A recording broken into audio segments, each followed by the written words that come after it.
Hey guys, this is Northville Tech. In this video, we're going to show you how to sign up for CarAdvise. We will also include useful links in the description below. To start, open the website caradvise.com, then click on Sign Up for Free. Now, enter all the required information such as your first name, last name, phone number, postal code, email, and the password you wish to use. After entering, click on the tick box beside I'm not a robot, and do the CAPTCHA verification. Then click on Next. Here, select how you'd like to add your car.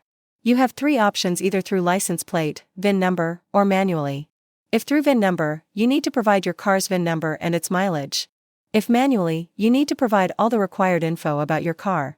However, in this video, we will be focusing on adding through license plate.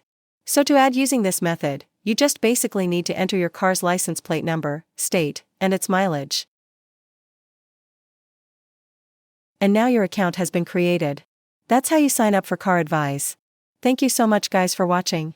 And if you have not yet subscribed to our YouTube channel, please subscribe to our YouTube channel as we create tech videos almost every day.